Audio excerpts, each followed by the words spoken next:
Now he is from one of those who would have studied and read the entire Quran whilst in the body, whilst in the Kaaba. Now, Abu Hanifa rahmatullahi alayhi was a man of great character. Wali ibn Qasim rahimahullah says, Imam Abu Hanifa rahmatullahi alayhi was unparalleled in his ability to understand the conditions of his students. Allah blessed Imam Abu Hanifa rahmatullahi alayhi with wealth, and he was a trader and he would invest money, and mashallah. But what he did was, subhanAllah, he was always there helping others. He says he would see to the needs of the needy, tend to the one who was sick. If a student or his relative passed away, he would attend the funeral. If calamity afflicted someone, he would try to fulfill his deeds. He was a very noble-minded person. I read that Imam Hanifa rahmatullahi alayhi says that, subhanAllah, he would be teaching during the morning time to go afternoon, and after that, he would go and if there's anyone sick, he would go and visit them. If there's a person in need, he would go to help them. If there's a person with a disability, needed assistance, Imam Hanifa would be there. SubhanAllah, that's the quality of our pious. It wasn't only about salah and sit down in the masjid and doing dhikr and just learn the teaching, but it went above and beyond to ensure that people were they were able to assist in whatever way, fashion, or form.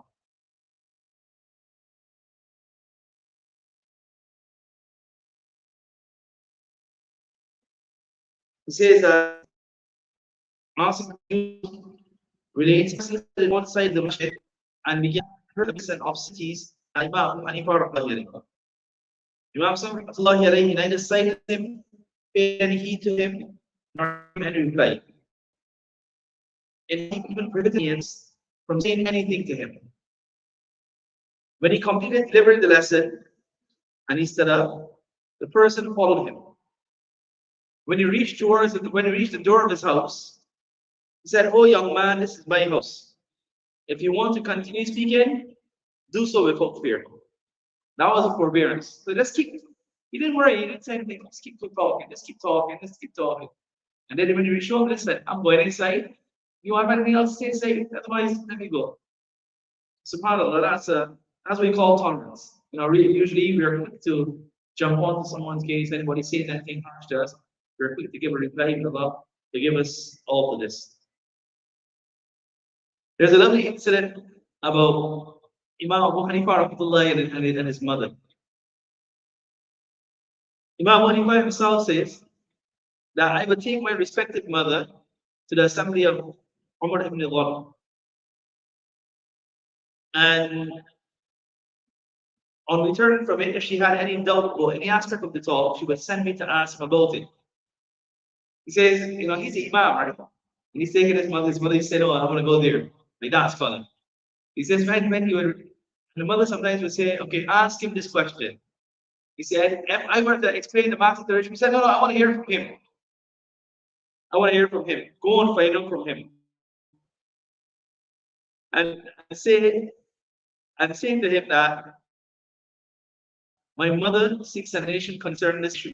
Imam Abu Hanifa to go to this other and say, my mother sent me, and she's asking me to tell her or explain to her the situation or the matter at hand. So the other scholar Umar ibn al-Ghab used to say to him,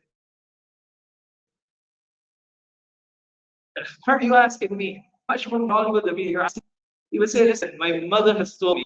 That's obedience to your mother. My mother told me, so I got to come. And then he says the answer. Then you tell me the answer, and I will tell it back to you, so that then you can go and tell your mother that Umar said this. So Imam Muhammad would give him the answer, and then he would say to him, and then he would go back and say, "This is what Umar said." That's why they call obedience to his mother. He didn't get on like, "Mommy, I know it. Mommy, sending me there." No. He says, go and ask him. Go and ask.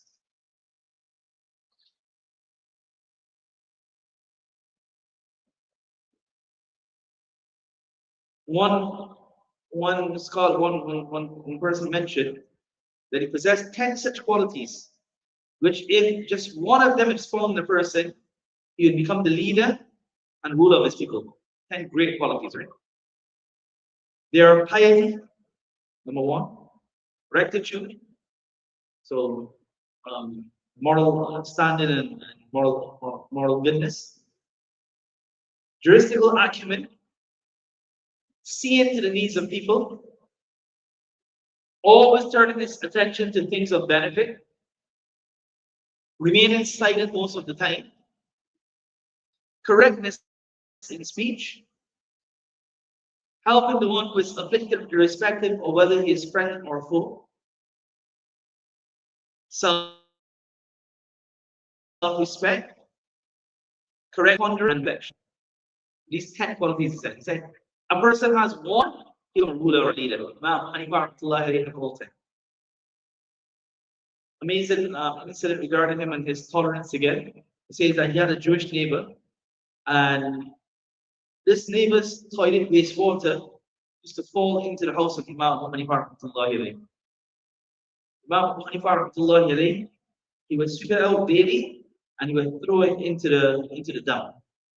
But he never complained and he never made it an issue. He says after 10 years, his Jewish neighbor learned of it. And he went to Imam Abu Hanifa and he cried. And there he accepted Islam.